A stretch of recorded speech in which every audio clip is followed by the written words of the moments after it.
নমস্কাৰ এইবাৰ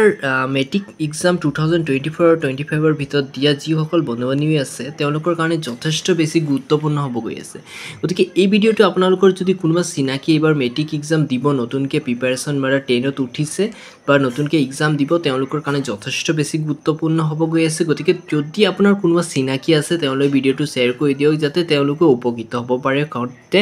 কোনো ধৰণৰ অসুবিধা নহয় মানে পাছৰ পৰ্যায়ত মেট্ৰিক এক্সামত গম পাই চাগে নতুন ৰুল মতে এমচিকিউত 45 মাৰ্ক থাকিব ঠিক আছে এমচিকিউত 45 মাৰ্ক থাকিব বাকি নেক্সট ৰিটেনত তোমালোকৰ 45 মাৰ্ক থাকিব গুটে দুটা মিলাই পেলাই তোমালোকৰ 90 মাৰ্ক থাকিব আৰু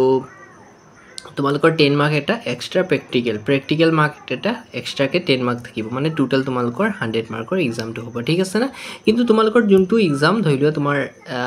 এমচিকিউ সায়েন্স সাবজেক্টত থাকিব তাৰ পিছত তোমাৰ ইংলিশত থাকিব তাৰ পিছত ম্যাথছত থাকিব আৰু সোশিয়াল স্টাডিজ বা সোশিয়াল সায়েন্সত থাকিব কিন্তু তোমাৰ হিন্দী যদি আছে হিন্দীত এমচিকিউ নাথাকে মই বাৰে বাৰে কৈছো হিন্দী আৰু আসামিছত এমচিকিউ নাথাকিব এই তোমাৰ দুটা 100 মাৰ্কৰ কাৰণে তোমালোকে লিখিব লাগিব কিন্তু কোনোবা যদি ইলেক্টিভৰ ভিতৰত জিওগ্ৰাফি লোৱা তেন্তে জিওগ্ৰাফিত কিন্তু এমচিকিউ থাকে দেই জিওগ্ৰাফিত এমচিকিউ থাকিব ওকে তোমালোকে গম পালা চাগে কথাটো মেট্ৰিক এক্সামৰ প্ৰসেসটো আৰু এবাৰ কি আছে তোমালোকৰ মানে এমচিকিউ তোমালোকে 13 আৰু ৰিটেনত তোমালোকে 13 পাবই লাগিব এমচিকিউ 13 আৰু ৰিটেন 13 এই দুটা যদি 13 পোৱা তেন্তেহে তোমালোকে পাস হ'বা ঠিক আছে তেন্তে তোমালোকে ধুনিয়াকে পাস হৈ যাবা কিন্তু যদি তোমালোকে ধৰিলোৱা মই এমচিকিউত পালা 9 যদি ৰিটেনত পোৱা তোমালোকে ধৰিলোৱা তোমাৰ 18 কিন্তু তেতিয়াও তুমি পাস নহবা এটো এই ৰুল মতে আগৰ ৰুল মতে আছিল তুমি এমচিকিউত 9 বা 1 পোৱা তুমি বা বাকি ৰিটেনত যদি ভাল মাৰ্ক পোৱা পাস কৰিবা কিন্তু নতুন ৰুল মতে তোমাৰ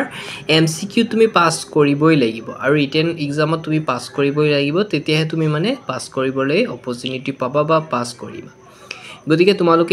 এতিয়াৰ পৰা লাগি যোৱা কাৰণ এমচিকিউত 100% তোমালোকে 13 ৰ আপ কৰিবই লাগিব আৰু ৰিটাৰ্নত 13 ৰ আপ কৰিব লাগিব মানে তোমালোকে 13 ৰ আখাত না যাবা তাতকে মানে বেছি কৰিবলৈ চেষ্টা কৰিবা দেই মই বাৰে বাৰে কৈছো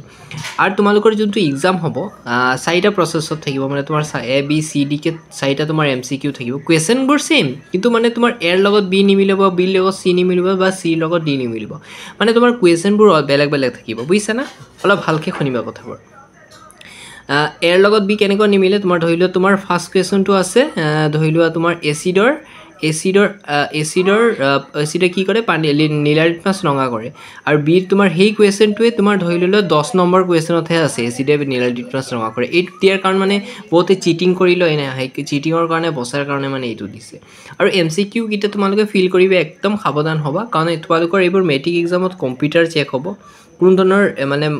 মানুহে চেক নকৰে বা সাৰে চেক নকৰে কম্পিউটাৰ চেক হোৱাত মানে স্ক্যান কৰিব যদি অলপ মানে তুমি যদি সাৰ্কেল এনেকৈ ধুনিয়াকে কৰা তেন্তে তোমাৰ প্ৰবলেম নাই ধুনিয়াকে তোমাৰ হৈ যাব যদি তুমি সাৰ্কেল কৰিছা যদি এনেকৈ উলাই দিয়া তেতিয়া তোমাৰ ৰিজেক্ট হৈ যাব এনে কষ্টটো যাব কাৰণ সাৰ্কেল কৰিটো একদম সাৱধান হ'ব মই বাৰে বাৰে কৈ দিছো দেই কথাটো একদম ভালকে শুনিবা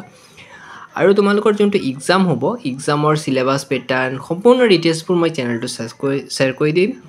তোমালোকে মুঠতে সাবস্ক্ৰাইব কৰি লোৱা আৰু নেক্সট ভিডিঅত মই তোমালোকক বাকি আপডেটবোৰ ধুনিয়াকে দি দিম ঠিক আছে ইমানেকৈ খামনি মাৰিছো আৰু বাকি আপডেটবোৰ তোমালোকক মই নেক্সট ভিডিঅত দি দিম ধন্যবাদ